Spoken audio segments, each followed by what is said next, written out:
Joe Rogan on the decline of LA with Ben Shapiro. What Joe is Rogan this? I worked in the LADA's office for a summer when I was in law school. It's been like 2007, so it was a while ago. And I remember they had a giant tent city, and you had to walk from the car. They made you park a mile away and walk it. And so you're walking through Skid Row. And it's like, okay, well, this is really terrible. And honestly, I feel bad for these people because I don't think the best solution for people who are drug addicted or mentally ill is to live on the street. And a heavy percentage of people who are homeless are drug addicted or mentally ill. But, for people who are living in the suburbs, like this is at least localized. It's not like reaching into your life. And then over the past 13 years, like I live in a pretty decent suburban area, and I'm seeing like open needles on the street. Walked out of my house one day, there's just a guy lying face down in the gutter like Edgar Allan Poe. Like, and I thought, well, this is falling apart rather quickly. What do you think caused the slide or the expansion of the slide? Because I agree with you that it was very isolated. Skid Row was very isolated. Downtown LA was very, I remember one time. It can't be market forces, right? It just simply can't be people getting priced out of the housing market. It just can't be. I'm sure that it has nothing to do with that, because that would mean that there's a problem with the free market, and the free market is working as intended. So it's probably people being evil or people being too lazy. Like all of those people who are, working at essential jobs in Los Angeles, but, are priced out of their fucking housing market, so they have to live out of their cars. Like, those people aren't working hard enough. I didn't think it was ever going to get to the point where you're on, like, Winnetka off the 101, and there's 80 fucking tents, and they put a porta potty there. They put a porta potty there for the homeless We're doing people. real building and real development here in Los Angeles. Not apartment buildings. We got some porta potties. Every underpass shall have a porta potty, thanks to Mayor Eric. Why are they laughing about this? I mean, these are like human beings that are living in these fucking conditions that the actual UN Council of Human Rights considers to be a worse off condition than a refugee camp in Greece, dude. And these motherfuckers are laughing. How do you not see that this is a policy failure? If we look at 1776 and we look at the Declaration of Independence and we look at America today in 2020, there clearly is some impact in the echoes of slavery, and then after that, Jim Crow. There's clearly some impact in these deeply impoverished communities that don't seem to advance. Yes. So to make the argument about institutional racism, there's a couple ways you can read this. When people say systemic racism or institutional racism, I usually ask them to be a little more specific in what they mean, because there are a few ways you can read that. One is history has impact. Of course, that's true, right? That's true for everybody. It's true in your family history. Right? If you have a grandfather who went to prison on a particular charge, that leads to poverty for your parents, which led to more poverty for you. Right? People have histories. Those histories are embedded in their life experiences, and that's true for societies as well. All of that is for sure true. Then there's the question as to whether the institutions today are racist. And that's not quite the same thing, right? Because history has consequences is not the same thing as saying the rules today are racist, because the rules today are not racist. Okay, but if you got like a fucking 7-point lead on the game for the first 3 quarters, like, it doesn't matter if the rules are equal on the 4th quarter. You still got a fucking 7-point lead. What the fuck? Racist, actually. The rules today are quite not racist. But historically, it's fairly recent. If you go from the civil rights movement to 2020, we're really not talking about that much time. We're talking 3 about generations. 50 plus years. 60 years, yeah. Yeah, I mean, it's 50 plus. Right, in the world of, How the fuck can he admit that, like, inequality has existed and not even that long ago, and then be like, one generation solved all of that? It's so weird. In the vast span of human history, it's not a very small amount of time. Right. So clearly there's some impact of both racism and then Jim Crow laws. So that's where I'm saying there's a middle ground. Yeah, and it is important for people on my side of the aisle, conservatives, to acknowledge and recognize the importance of history in people's living situations now. And it's important for people on the other side of the aisle to, at the same time, not attribute every single thing. Ben Shapiro understanding, or at least recognizing, that severe injustices occurred until the civil rights movement, I guess, where it magically disappeared, means that every other instance where he has said America has equality of opportunity is a lie, and therefore should be struck from the record. Because that's another classic Ben Shapiro take, which is systemic racism does not exist. Also, yes, injustices did occur for 200 years. It was a big oopsie. We tolerated that. But then you also have to admit that equality of opportunity is a lie in this country, that we've never gotten to equality of opportunity. It's not even about equality of outcome. And equality of opportunity has never been achieved if you admit that there was a 200-year fucking lead that every other race has had. The problems that have plagued communities in the United States, not just the black community in the United States, but problems of racism or problems of sexism, the way those get alleviated is people making better choices over time. Right? That is the problem. That's the way that those issues get alleviated. When Jews arrived in the United States in the early 20th century, to talk of my people, when they came, they were impoverished. They didn't speak the language. They were banned from country clubs. Yeah, when Jews came, they were in a fucking shitty circumstance. But at the same time that Jews were here, black people were still fucking engaging in even different forms of fucking slavery up till the 1940s, like sharecropping and shit. What the fuck? It's like survivor's bias, intergenerational survivor's bias. Oh, well, you know, we were victimized, but we got over it. Why can't black people? Is like such a fucking psychotic argument to make. Right, but you clearly see that there's a big difference between people coming over here willingly and doing so in order to better their lives versus someone whose ancestors were dragged over here to be sold as property. Oh my and then God. dealing with the repercussions of that being your family history. And red line laws and all the other things that were put in place to sort of keep them in very specific areas, which to this day remain crime-ridden, gang-ridden, deeply impoverished communities. Well, that's true, but the question is how much of that is historic redlining and how much of that is an 18-year-old kid today deciding to pick up a gun and shoot somebody? But how much of that 18-year-old... Wait. Oh, that's a mask off from Ben. Yes, it's an 18-year-old kid who's fucking villainous, black, and just inexplicably evil. That's what the problem is. Ah! Oh my God, dude. Year-old kid today deciding to pick up a gun and shoot somebody is based on him growing up in this fucked up environment where that's what he models, where everything around him is crime and gangs, and you imitate your atmosphere, which what all humans do. Right, but the answer is there's only one way to break that chain. What way is that? That way is to not pick up a gun and shoot somebody. I think that's a simplistic way of looking at it if you're on the outside of that community and you're not one of those 18-year-old kids that grows up with the incredible influence of all the people around him, and that's all you see, and that's all you know. Well, I mean, the problem is I don't see an alternative solution. Right? When you're talking about solutions. I think an alternative solution is there has to be some sort of large-scale intervention in these communities to do something about what has already been set in motion and the momentum that keeps continuing decade after decade. I don't know what could be done. Well, but that's the problem, is that I think that a lot of the solutions that have been proposed have already... Dude, how the fuck do you get owned by Joe Rogan, dude? What is happening right now? This is so good. That is not...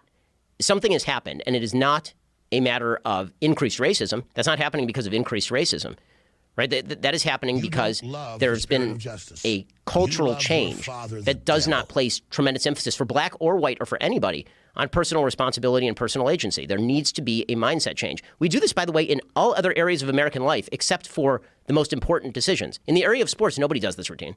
This is a point Shelby Steele makes. In the area of sports, if a kid does not have a good jump shot, nobody says to him, you know what, you don't have a good jump shot because your father didn't have a good jump shot, his grandfather didn't have a good jump shot, and the game is biased against you. We say, okay, if you want to be on the team, you're going to have to learn to shoot a jump shot. Right? That sounds harsh. Why the fuck would you make an analogy to sports in this circumstance when there's an entire industry dedicated to picking fucking people that literally come from impoverished conditions to lift them up personally by like literally grabbing them from poor communities to ensure that they have the same kind of access to the same amenities that rich people do so they can play at a competitive level and allow their natural talents to be seen. If we were to do that in American society, that's literally the argument that I'm making. Do that for everyone and we're fine. That's equality of opportunity. That's the same argument I always make about fucking, you don't know what kind of hidden talents are in the third world. We have no idea. We could be fucking solving cancer across the board and AIDS across the board. We don't know. You don't know if some fucking kid who was born in Africa has that capability. You'll never know because we're not educating them because that kid's gonna fucking die at the age of 5 from malaria. That's how we make society better, by uplifting the material conditions of everyone, including people in the fucking third world. Or if we're gonna look at this just domestically, that's how you make America better. That's what a good government does. Not just individually cherry picking people that have demonstrated natural talent, but every single person has that same base level of material equality, so they have a similar starting point. And they don't. It's very difficult for someone to just, air quotes, get their shit together. It's very difficult. For sure. That's why, to this day, there's so many books about losing weight. Don't you think everybody wants to lose weight that's fat? They do. Everybody who's fat wants to be thin. They do. But it's fucking hard. For sure. And that's nothing in comparison to changing your whole life. But you would say about somebody losing weight, what's not useful here is lamenting how bad your family has had it with regard to losing weight. Like, at a certain point, if you want to lose the weight, you got to figure out a way to lose the weight. That's true, now, but this is based on the information that I have. Okay, losing weight is a perfect example. There's a reason why Americans and Mexicans are fucking fatter than every other country on the planet. It is a systemic factor. It's not fucking culture. It's literally corn. It's corn, motherfucker. It's the corn lobby. It's not one single incident responsible for everything, but that's a big part of it. It's not individual responsibility. What, you think fucking Italians are demonstrating better individual responsibility or something? That's why they're fucking skinnier on average than Americans? No. It's the way that we market foods. It's the access. It's food deserts. The access to fucking healthier alternatives. It's the education revolving around food. It's marketing. All of these are systemic issues that make it infinitely harder for an individual to even go down the pathway of corrective behavior. Let's simplify this if we can. Sure. If Ben Shapiro is the king of the world, how do you fix Baltimore? How do you fix Detroit? How do you fix the south side of Chicago? Okay, so here's the unpopular view, but it happens to be empirically correct. The first thing you have to do is you have to load the place with police. You got to load the place with police because you have to stop crime. Once you stop crime, then businesses are happy to invest. Empirically true? Wait, but that's already happened, Ben. You know, the one famous aspect of those crime-ridden cities is that there's no cops there. The south side of Chicago, when I think about the south side of Chicago, I think of how little police are there.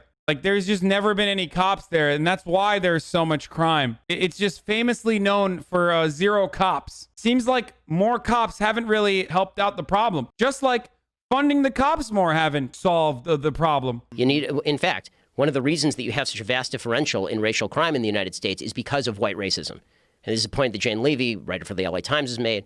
She wrote a book called Ghetto Side, and she points out that the reason that black crime was so high in the early 20th century and late 19th century is because basically white communities said to black communities, you're on your own, right? Enjoy. And so the crime rates ended up spiking because there were no police there. There's a different reason. And that reason is that it was illegal to be black in white spaces. You think that would kind of factor into this conversation, no? Or that's kind of odd that it's like, oh no, it's because actually black people were self-policing and they just can't do it. Just say the N-word at this point, dude. Just get it over with. Are protected, that people want to live there, that people want to invest there. You have to have a reestablishment of faith in churches, right? You need social institutions outside of government that are promoting things like family. You need more. One of the reasons you need more companies in these areas is they can offer educational opportunities to kids, internships, deals to go to college, and then come back and work. Shapiro is fucking king of the world, and with his magic wand, instead of solving any sort of serious, significant material inequalities that exist, decides what black communities need is more private businesses coming into their communities, dude. You know, if there was a fucking Chipotle in the south side of Chicago, crime would just go down. That's what the black people need. Walgreens and Walmart. Fuck, man. I had no idea. Why didn't anybody else think about that? Right, you need opportunity, the same way that opportunity is built anywhere else on Earth. By the way, speaking of which, what the fuck happens when you gentrify a neighborhood, dude? You just push out the poor population to other parts. You just push the population out.